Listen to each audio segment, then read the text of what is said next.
7. Parbury, Ribera, Altenheim. The girls were playing in the garden, under the supervision of Mademoiselle Charlotte, Geneviève's new assistant. Madame Ernemont came out, distributed some cakes among them, and then went back to the room which served as a drawing-room and parlour in one, sat down before a writing-desk, and began to arrange her papers and account-books. Suddenly she felt the presence of a stranger in the room. She turned round in alarm. "You!" she cried. "Where have you come from? How did you get in?" "Hush!" said Prince Sernine. "Listen to me and do not let us waste a minute. Geneviève?" "Calling on Mrs. Kesselbach." "When will she be here?" "Not before an hour." "Then I will let the brothers Doudeville come. I have an appointment with them. How is Geneviève?" "Very well." "How often has she seen Pierre Leduc since I went away, 10 days ago?" "3 times. And she is to meet him to day at Mrs. Kesselbach's, to whom she introduced him, as you said she must. Only, I may as well tell you that I don't think much of this Pierre Leduc of yours. Geneviève would do better to find some good fellow in her own class of life. For instance, there's the schoolmaster." "You're mad. Geneviève marry a schoolmaster!" "Oh, if you considered Geneviève's happiness first." "Shut up, Victoire. You're boring me with your cackle. I have no time to waste on sentiment. I'm playing a game of chess. And I move my men without troubling about what they think. When I have won the game, I will go into the question whether the knight, Pierre Leduc, and the queen, Geneviève, have a heart or not." She interrupted him. "Did you hear? A whistle. It's the 2 Doudevilles. Go and bring them in, and then leave us." As soon as the 2 brothers were in the room, he questioned them with his usual precision. "I know what the newspapers have said about the disappearance of Lenormand and Gourel. Do you know any more?" "No. The deputy chief, M. Weber, has taken the case in hand. We have been searching the garden of the House of Retreat for the past week, and nobody is able to explain how they can have disappeared. The whole force is in a flutter. No one has ever seen the like. A chief of the detective service disappearing without leaving a trace behind him. The 2 maids? Gertrude has gone. She is being looked for. Her sister Suzanne? M. Weber and M. Formerie have questioned her. There is nothing against her. Is that all you have to tell me? Oh, no, there are other things, all the things which we did not tell the papers." They then described the incidents that had marked M. Lenormand's last 2 days: the night visit of the 2 ruffians to Pierre Leduc's villa; next day, Ribera's attempt to kidnap Geneviève and the chase through the Saint Cucufa woods; old Steinweg's arrival, his examination at the detective office in Mrs. Kesselbach's presence, his escape from the Palais. "And no one knows these details except yourselves?" "Dieuzy knows about the Steinweg incident. He told us of it." "And they still trust you at the Prefecture of Police?" "So much so that they employ us openly. M. Weber swears by us." "Come," said the prince, "all is not lost.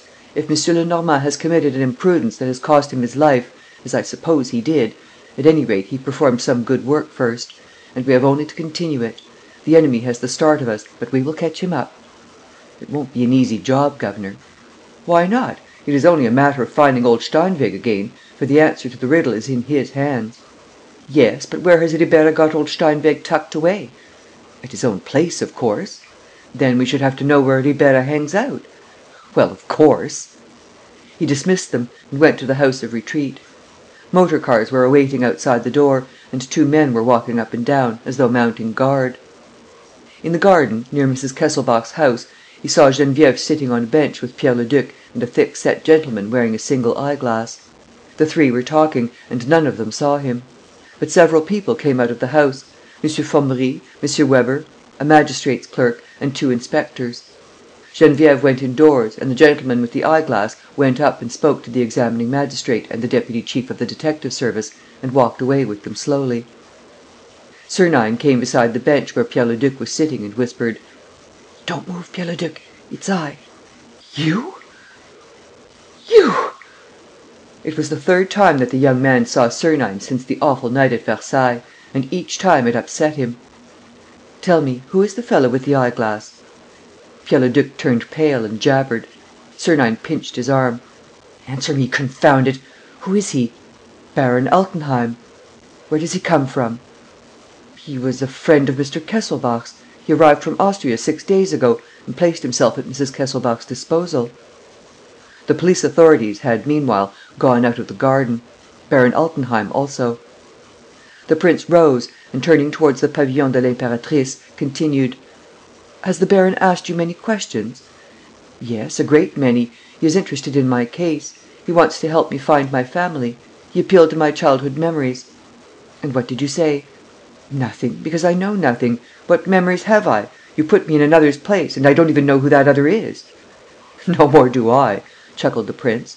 "And that's just what makes your case so quaint." "Oh, it's all very well for you to laugh. You're always laughing. But I'm beginning to have enough of it. I'm mixed up in a heap of nasty matters, to say nothing of the danger which I run in pretending to be somebody that I am not." "What do you mean that you are not? You're quite as much a duke as I am a prince, perhaps even more so. Besides, if you're not a duke, hurry up and become one, hang it all. Geneviève can't marry any one but a duke. Look at her. Isn't she worth selling your soul for?" He did not even look at Leduc, not caring what he thought. They had reached the house by this time, and Geneviève appeared at the foot of the steps, comely and smiling. "So you have returned?" she said to the prince. "Ah, that's a good thing. I am so glad. Do you want to see Dolores?" After a moment she showed him into Mrs. Kesselbach's room. The prince was taken aback. Dolores was paler still, and thinner than on the day when he saw her last. Lying on a sofa, wrapped up in white stuffs, she looked like one of those sick people who have ceased to struggle against death. As for her, she had ceased to struggle against life, against the fate that was overwhelming her with its blows. Sernine gazed at her with deep pity and with an emotion which he did not strive to conceal. She thanked him for the sympathy which he showed her. She also spoke of Baron Altenheim in friendly terms. "Did you know him before?" he asked. "Yes, by name, and through his intimacy with my husband." "I have met an Altenheim who lives in the Rue de Rivoli. Do you think it's the same?" "Oh, no, this one lives in—" "As a matter of fact, I don't quite know. He gave me his address, but I can't say that I remember it." After a few minutes' conversation, Sernine took his leave. Geneviève was waiting for him in the hall. "I want to speak to you," she said eagerly, "on a serious matter. Did you see him?" "Whom?" "Baron Altenheim, but that's not his name. Or at least he has another. I recognized him. He does not know it." She dragged him out of doors and walked on in great excitement. "Calm yourself, Geneviève. He's the man who tried to carry me off. But for that poor Monsieur Lenormand, I should have been done for. Come, you must know, for you know everything." "Then his real name is—" "Ribeira." "Are you sure?" "It was no use his changing his appearance, his accent, his manner. I knew him at once, by the horror with which he inspires me. But I said nothing, until you returned." "You said nothing to Mrs. Kesselbach either?" "No, she seemed so happy at meeting a friend of her husband's. But you will speak to her about it, will you not? You will protect her? I don't know what he is preparing against her, against myself. Now that M. Lenormand is no longer there, he has nothing to fear. He does as he pleases. Who can unmask him?" "I can. I will be responsible for everything, but not a word to anybody." They had reached the porter's lodge. The gate was opened. The prince said: "Good-bye, Geneviève, and be quite easy in your mind. I am there." He shut the gate, turned round and gave a slight start. Opposite him stood the man with the eyeglass, Baron Altenheim, with his head held well up, his broad shoulders, his powerful frame. They looked at each other for 2 or 3 seconds, in silence. The baron smiled. Then the baron said: "I was waiting for you, Lupin." For all his self-mastery, Sernine felt a thrill pass over him. He had come to unmask his adversary, and his adversary had unmasked him at the first onset. And at the same time, the adversary was accepting the contest boldly, brazenly, as though he felt sure of victory. It was a swaggering thing to do, and gave evidence of no small amount of pluck. The two men, violently hostile one to the other, took each other's measure with their eyes. "And what then?" asked Sernine. "What then? Don't you think we have occasion for a meeting?" "Why?" "I want to talk to you." "What day will suit you?" "To-morrow. Let us lunch together at a restaurant." "Why not at your place?" "You don't know my address." "Yes, I do." With a swift movement, the prince pulled out a newspaper protruding from Altenheim's pocket, a paper still in its addressed wrapper, and said: "No. 29, Villa Dupont." "Well played!" said the other. "Then we'll say to-morrow, at my place." "To-morrow, at your place. At what time?" 1 o'clock. "I shall be there. Good-bye." They were about to walk away. Altenheim stopped. "Oh, one more word, Prince. Bring a weapon with you." "Why?" "I keep 4 men servants, and you will be alone." I have my fists, said Sernine. We shall be on even terms.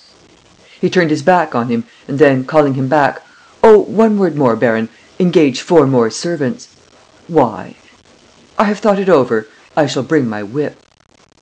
At 1 o'clock the next day, precisely, a horseman rode through the gate of the so-called Villa du Pont, a peaceful, countrified private road, the only entrance to which is in the Rue Pergolèse, close to the Avenue du Bois. It is lined with gardens and handsome private houses, and right at the end it is closed by a sort of little park containing a large old house, behind which runs the Paris Circular Railway. It was here, at number 29, that Baron Altenheim lived. Sernine flung the reins of his horse to a groom whom he had sent on ahead and said, "Bring him back at 2:30. He rang the bell. The garden gate opened, and he walked to the front door steps, where he was awaited by 2 tall men in livery, who rushed him into an immense, cold, stone hall, devoid of any ornament. The door closed behind him with a heavy thud, and great and indomitable as his courage was, he nevertheless underwent an unpleasant sensation at feeling himself alone, surrounded by enemies, in that isolated prison. Say Prince Sernine. The drawing-room was near, and he was shown straight in. "Ah, there you are, my dear prince," said the baron, coming toward him. "Well, will you believe? Dominique, lunch in 20 minutes. Until then, don't let us be interrupted. Will you believe, my dear prince, that I hardly expected to see you?" "Oh, really? Why?" "Well, your declaration of war this morning is so plain that an interview becomes superfluous." "My declaration of war?" The baron unfolded a copy of the Grand Journal and pointed to a paragraph which ran as follows: "We are authoritatively informed that M. Lenormand's disappearance has roused Arsène Lupin into taking action.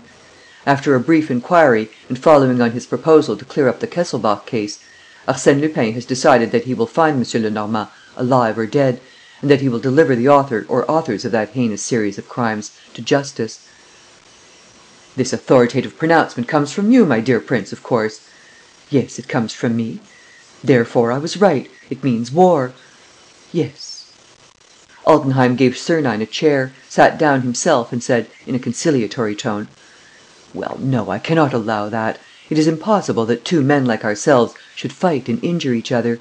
We have only to come to an explanation, to seek the means. You and I were made to understand each other." "I think, on the contrary, that 2 men like ourselves are not made to understand each other." The baron suppressed a movement of impatience and continued: "Listen to me, Lupin. By the way, do you mind my calling you Lupin? What shall I call you? Altenheim, Ribera, or Parbury?" "Oh, I see that you are even better posted than I thought. Hang it all, but you're jolly smart. All the more reason why we should agree." And bending toward him: "Listen, Lupin, and ponder my words well. I have weighed them carefully, every one. Look here. We 2 are evenly matched. Does that make you smile? You are wrong. It may be that you possess resources which I do not, but I have others of which you know nothing. Moreover, as you are aware, I have few scruples, some skill, and a capacity for changing my personality which an expert like yourself ought to appreciate. In short, the 2 adversaries are each as good as the other. But one question remains unanswered. Why are we adversaries? We are pursuing the same object, you will say. And what then? Do you know what will come of our rivalry? Each of us will paralyze the efforts and destroy the work of the other, and we shall both miss our aim. And for whose benefit? Some Lenormand or other, a third rogue. It's really too silly." "It's really too silly, as you say," Sernine admitted. "But there is a remedy." "What is that?" "For you to withdraw." "Don't chaff. I am serious. The proposal which I am going to make is not one to be rejected without examination. Here it is in 2 words. Let's be partners." "I say!" "Of course, each of us will continue free where his own affairs are concerned. But for the business in question, let us combine our efforts. Does that suit you? Hand in hand and share alike. What do you bring?" "I?" "Yes, you know what I'm worth. I've delivered my proofs. In the alliance which you are proposing, you know the figure, so to speak, of my married portion. What's yours?" "Steinweg." "That's not much." "It's immense. Through Steinweg we learn the truth about Pierre Leduc. Through Steinweg we get to know what the famous Kesselbach plan is all about." Sernine burst out laughing. "And you need me for that?" "I don't understand." "Come, old chap, your offer is childish. You have Steinweg in your hands. If you wish for my collaboration, it is because you have not succeeded in making him speak. But for that fact, you would do without my services." "Well, what of it?" "I refuse." The two men stood up to each other once more, violent and implacable. "I refuse," said Sernine. "Lupin requires nobody in order to act. I am one of those who walk alone. If you were my equal, as you pretend, the idea of a partnership would never have entered your head.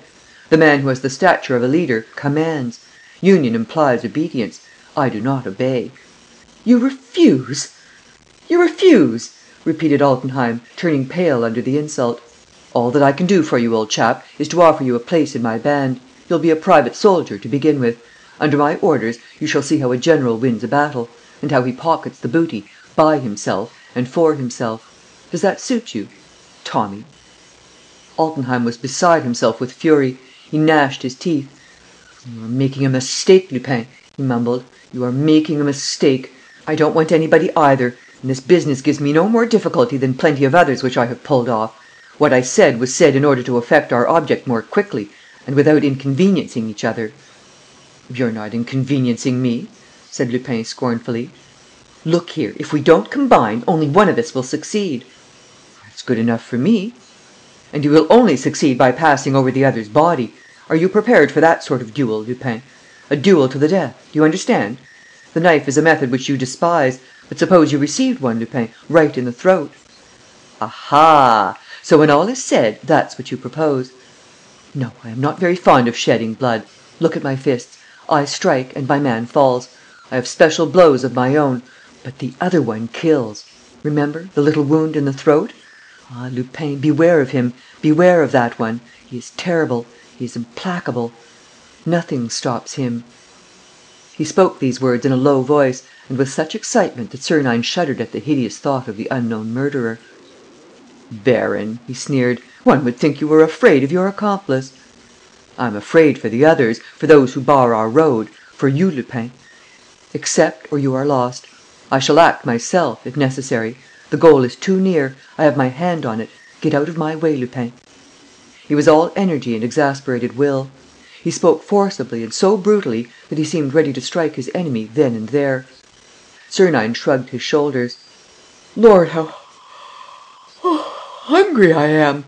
he said, yawning. "What a time to lunch at!" The door opened. "Lunch is served, sir," said the butler. "Oh, that's good hearing!" In the doorway, Altenheim caught Sernine by the arm and, disregarding the servant's presence: "If you take my advice, accept. This is a serious moment in your life, and you will do better, I swear to you, you will do better to accept." "Caviare!" cried Sernine. "Now that's too sweet of you. You remembered that you were entertaining a Russian prince." They sat down facing each other, with the baron's greyhound, a large animal with long silver hair, between them. "Let me introduce Sirius, my most faithful friend." "A fellow countryman," said Sernine. "I shall never forget the one which the Tsar was good enough to give me when I had the honour to save his life."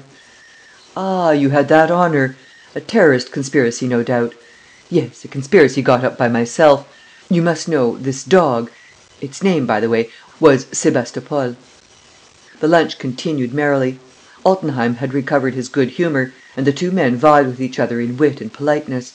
Sernine told anecdotes which the baron capped with others, and it was a succession of stories of hunting, sport and travel in which the oldest names in Europe were constantly cropping up: Spanish grandees, English lords, Hungarian Magyars, Austrian archdukes. "Ah," said Sernine, "what a fine profession is ours! It brings us into touch with all the best people. Here, Sirius, a bit of this truffled chicken." The dog did not take his eyes off him, and snapped at everything that Sernine gave it. "A glass of Chambertin, Prince?" "With pleasure, Baron." "I can recommend it. It comes from King Leopold's cellar." "A present?" "Yes, a present I made myself." "It's delicious! What a bouquet! With this pâté de foie gras, it's simply wonderful. I must congratulate you, Baron. You have a first-rate chef." "My chef is a woman cook, Prince. I bribed her with untold gold to leave Levrault, the Socialist deputy. I say, try this hot chocolate ice, and let me call your special attention to the little dry cakes that go with it. They're an invention of genius, those cakes." "The shape is charming, in any case," said Sernine, helping himself, "if they taste as good as they look. Here, Sirius, you're sure to like this. Locusta herself could not have done better. He took one of the cakes and gave it to the dog. Sirius swallowed it at a gulp, stood motionless for 2 or 3 seconds, as though dazed, then turned in a circle and fell to the floor dead. Sernine started back from his chair, lest one of the footmen should fall upon him unawares. Then he burst out laughing. "Look here, Baron, next time you want to poison one of your friends, try to steady your voice and to keep your hands from shaking. Otherwise people suspect you. But I thought you disliked murder." "With the knife, yes," said Altenheim, quite unperturbed. "But I have always had a wish to poison someone. I wanted to see what it was like." "By Jove, old chap, you choose your subjects well. A Russian prince!" He walked up to Altenheim and in a confidential tone said: "Do you know what would have happened if you had succeeded, that is to say, if my friends had not seen me return at 3 o'clock at the latest? Well, at 3:30, the Prefect of Police would have known exactly all that there was to know about the so-called Baron Altenheim, and the said baron would have been copped before the day was out and clapped into jail." "Pooh," said Altenheim. "Prison one escapes from, whereas one does not come back from the kingdom where I was sending you." "True, but you would have to send me there first, and that's not so easy. I only wanted a mouthful of one of those cakes." "Are you quite sure?" "Try." "One thing's certain, my lad, you haven't the stuff yet which great adventurers are made of, and I doubt if you'll ever have it, considering the sort of traps you lay for me. A man who thinks himself worthy of leading the life which you and I have the honour to lead must also be fit to lead it, and for that must be prepared for every eventuality. He must even be prepared not to die if some ragamuffin or other tries to poison him. An undaunted soul in an unassailable body, that is the ideal which he must set before himself and attain. Try away, old chap. As for me, I am undaunted and unassailable. Remember King Mithridates." He went back to his chair. "Let's finish our lunch. But as I like proving the virtues to which I lay claim, and as, on the other hand, I don't want to hurt your cook's feelings, just pass me that plate of cakes." He took one of them, broke it in 2 and held out one half to the baron. "Eat that." The other gave a movement of recoil. "Funk," said Sernine. And before the wondering eyes of the baron and his satellites, he began to eat the first and then the second half of the cake, quietly, conscientiously, as a man eats a dainty of which he would hate to miss the smallest morsel. They met again. That same evening, Prince Sernine invited Baron Altenheim to dinner at the Cabaret Vatel, with a party consisting of a poet, a musician, a financier and 2 pretty actresses, members of the Théâtre Français. The next day, they lunched together in the Bois, and at night they met at the Opéra. They saw each other every day for a week. One would have thought that they could not do without each other, and that they were united by a great friendship, built up of mutual confidence, sympathy and esteem. They had a capital time, drinking good wine, smoking excellent cigars, and laughing like 2 madmen. In reality, they were watching each other fiercely. Mortal enemies, separated by a merciless hatred, each feeling sure of winning, and longing for victory with an unbridled will, they waited for the propitious moment. Altenheim to do away with Sernine, and Sernine to hurl Altenheim into the pit which he was digging for him. Each knew that the catastrophe could not be long delayed. One or other of them must meet with his doom, and it was a question of hours, or at most of days. It was an exciting tragedy, and one of which a man like Sernine was bound to relish the strange and powerful zest. To know your adversary and to live by his side, to feel that death is waiting for you at the least false step, at the least act of thoughtlessness, what a joy, what a delight! One evening they were alone together in the garden of the Rue Cambon Club, to which Altenheim also belonged. It was the hour before dusk, in the month of June, at which men begin to dine before the members come in for the evening's card play. They were strolling round a little lawn, along which ran a wall lined with shrubs. Beyond the shrubs was a small door. Suddenly, while Altenheim was speaking, Sernine received the impression that his voice became less steady, that it was almost trembling. He watched him out of the corner of his eye. Altenheim had his hand in the pocket of his jacket, and Sernine saw that hand, through the cloth, clutch the handle of a dagger, hesitating, wavering, resolute and weak by turns. Oh, exquisite moment! Was he going to strike? Which would gain the day, the timid instinct that dare not, or the conscious will, intense upon the act of killing? His chest flung out, his arms behind his back, Sernine waited, with alternate thrills of pleasure and of pain. The baron had ceased talking, and they now walked on in silence, side by side. "Well, why don't you strike?" cried the prince impatiently. He had stopped and, turning to his companion: "Strike!" he said. "This is the time or never. There is no one to see you. You can slip out through that little door. The key happens to be hanging on the wall. And good bye, baron, unseen and unknown. But of course all this was arranged. You brought me here, and you're hesitating. Why on earth don't you strike?" He looked him straight in the eyes. The other was livid, quivering with impotent strength. "You milksop!" Sernine sneered. "I shall never make anything of you. Shall I tell you the truth? Well, you're afraid of me. Yes, old chap, you never feel quite sure what may happen to you when you're face to face with me. You want to act, whereas it's my acts, my possible acts, that govern the situation. No, it's quite clear that you're not the man yet to put out my star." He had not finished speaking when he felt himself seized round the throat and dragged backward. Some one hiding in the shrubbery near the little door had caught him by the head. He saw a hand raised, armed with a knife with a gleaming blade. The hand fell. The point of the knife caught him right in the throat. At the same moment, Altenheim sprang upon him to finish him off, and they rolled over into the flower borders. It was a matter of 20 or 30 seconds at most. Powerful and experienced wrestler as he was, Altenheim yielded almost immediately, uttering a cry of pain. Sernine rose and ran to the little door, which had just closed upon a dark form. It was too late. He heard the key turn in the lock. He was unable to open it. "Ah, you scoundrel!" he said. "The day on which I catch you will be the day on which I shed my first blood. That I swear to God." He went back, stooped and picked up the pieces of the knife, which had broken as it struck him. Altenheim was beginning to move. Sernine asked: "Well, baron, feeling better? You didn't know that blow, eh? It's what I call the direct blow in the solar plexus. That is to say, it snuffs out your vital sun like a candle. It's clean, quick, painless, and infallible. Whereas a blow with a dagger, pooh! A man has only to wear a little steel-wove gorget, as I do, and he can set the whole world at defiance, especially your little pal in black, seeing that he always strikes at the throat, the silly monster.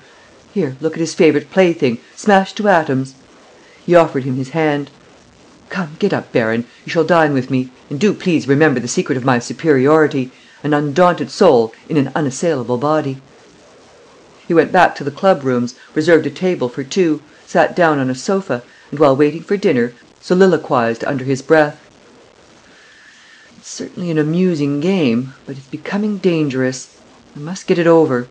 Otherwise those beggars will send me to Paradise earlier than I want to go. The nuisance is that I can't do anything before I find old Steinweg, for when all is said, old Steinweg is the only interesting factor in the whole business, and my one reason for sticking to the baron is that I keep on hoping to pick up some clue or other.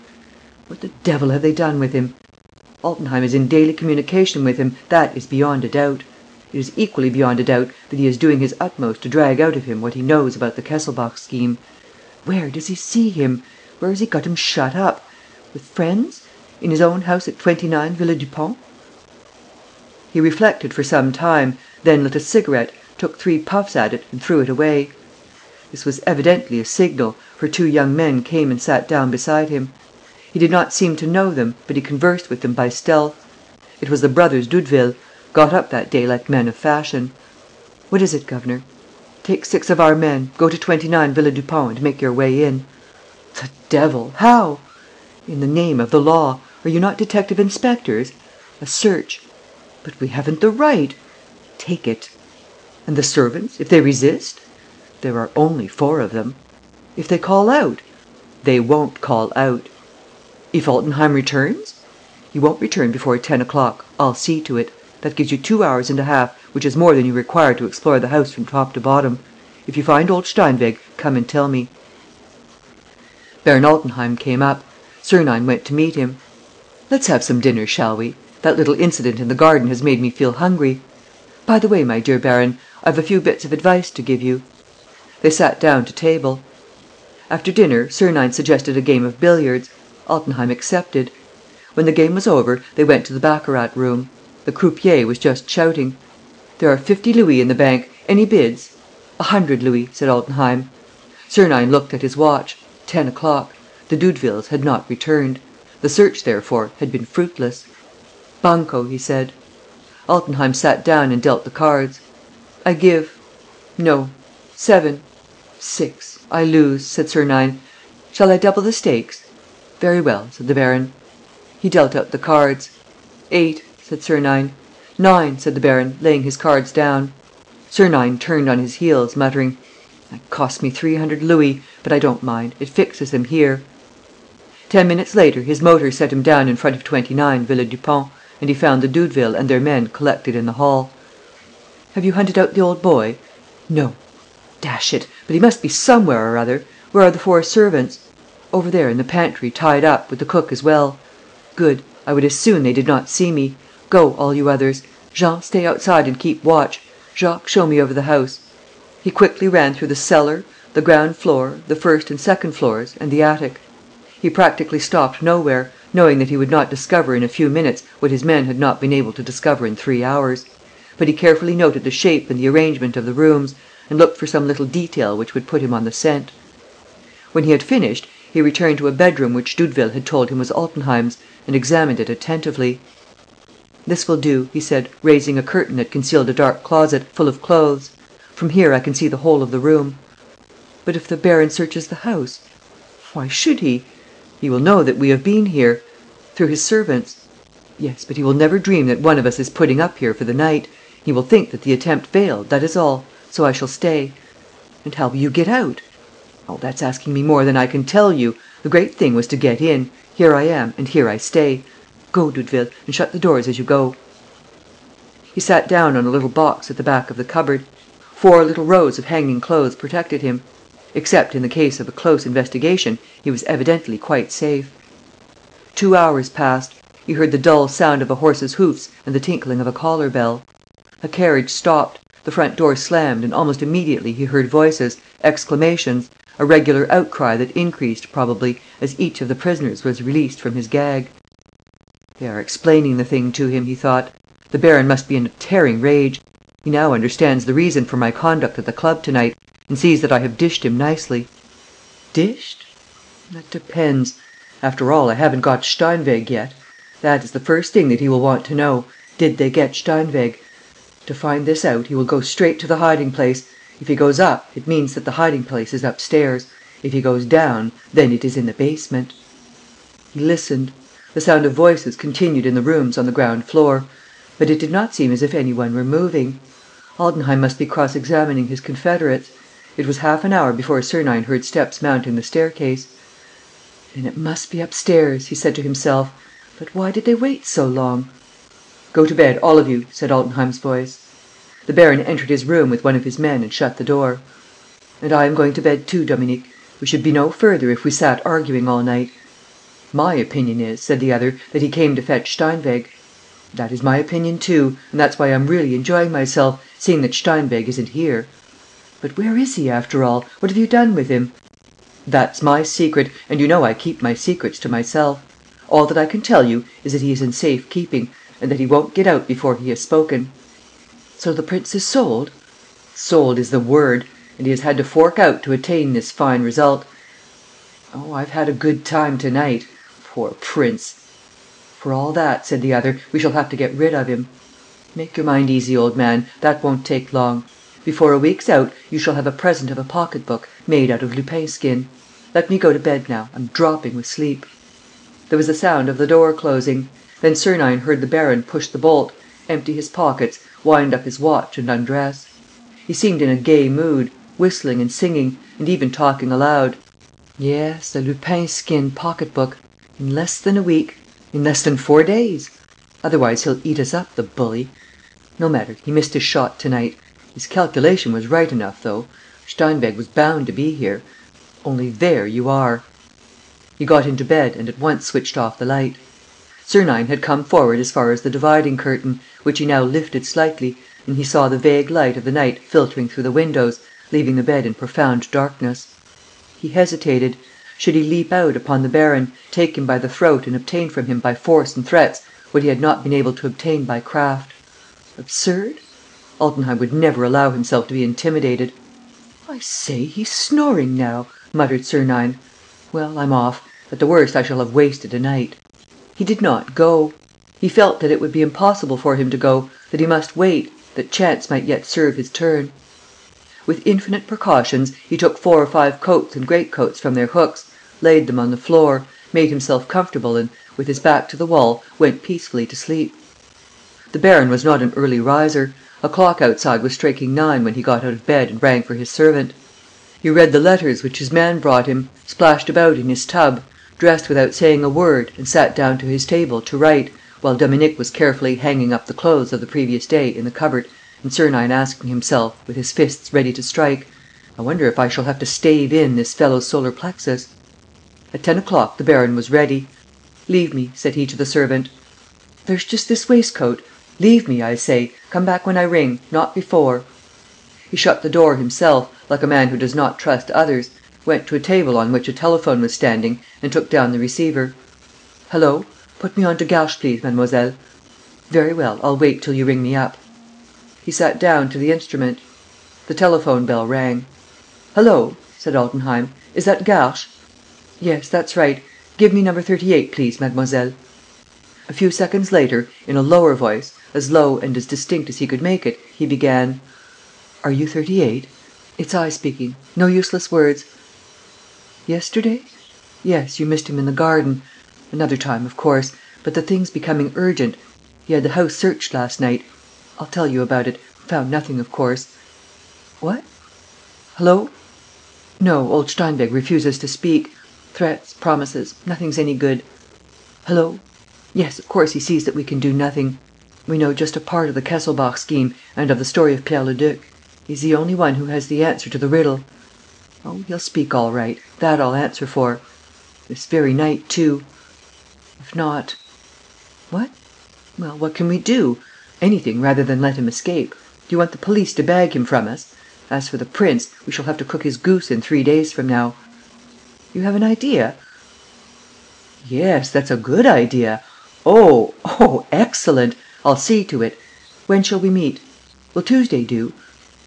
Right you are. I'll come on Tuesday. At 2 o'clock. Goodbye. He replaced the receiver and went out. A few hours later, while the servants were at lunch, Prince Sernine strolled quietly out of the Villa Dupont, feeling rather faint in the head and weak in the knees, and while making for the nearest restaurant, he thus summed up the situation. So, on Tuesday next, Altenheim and the Palace Hotel murderer have an appointment at Garches, in a house with the telephone number 38. On Tuesday, therefore, I shall hand over the 2 criminals to the police and set M. Lenormand at liberty. In the evening, it will be old Steinweg's turn, and I shall learn at last whether Pierre Leduc is the son of a pork butcher or not, and whether he will make a suitable husband for Geneviève. So be it. At 11 o'clock on Tuesday morning, Valenglay, the Prime Minister, sent for the Prefect of Police and M. Weber, the Deputy Chief of the Detective Service, and showed them an express letter which he had just received.